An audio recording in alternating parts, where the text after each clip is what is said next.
Totalitarisme américain Haïti, à l'origine du tremblement de terre un essai d'armement US. Selon le contenu d'un rapport de la flotte nord russe confirmé officiellement, le tremblement de terre d'Haïti a été provoqué par l'échec d'un essai américain d'armes simulant un tremblement de terre avant que ces armes ne soient utilisées contre l'Iran. La flotte des États-Unis a testé l'un de ces simulateurs de tremblement de terre qui devait être utilisé contre l'Iran et ce test s'est horriblement mal passé et a provoqué le tremblement de terre catastrophique dans les Caraïbes selon ce qu'a rapporté récemment le site web vénézuélien de Vive TV citant des sources russes. Le président du Venezuela, Hugo Chavez, a aussi fait une telle déclaration après que cette information ait été divulguée, disant qu'un exercice US en préparation pour une tentative délibérée de provoquer un tremblement de terre en Iran avait conduit à la catastrophe mortelle en Haïti qui a fait plus de 110 000 morts. Bien que le rapport de la flotte nord russe a confirmé par des sources officielles, les commentaires sur cette information ont particulièrement attiré l'attention des médias américains et russes,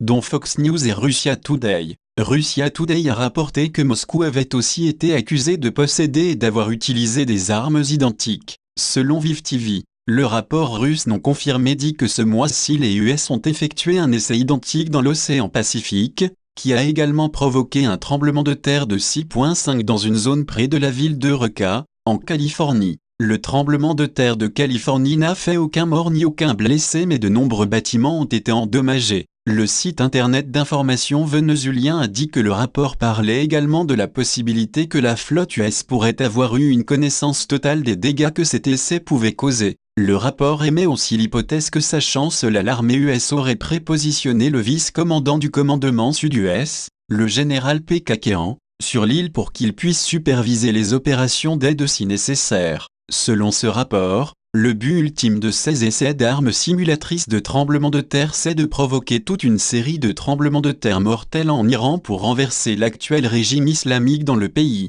On pense que ces essais font partie du programme USHARP High Frequency Active Auroral Research associé à de nombreuses théories dites de conspiration. Outre de l'avoir rendu responsable de tremblements de terre, HARP a aussi été accusé de provoquer des perturbations climatiques donnant lieu à des inondations, sécheresses et ouragans. Certaines sources ont même lié le tremblement de terre de 7,5 qui a secoué la ville chinoise de Sichuan le 12 mai 2008 à ce programme. Des accusations ont été portées disant que depuis la fin des années 70 les Américains ont fait de grands progrès en matière d'armes simulant des tremblements de terre au point qu'ils utilisent maintenant des procédés se servant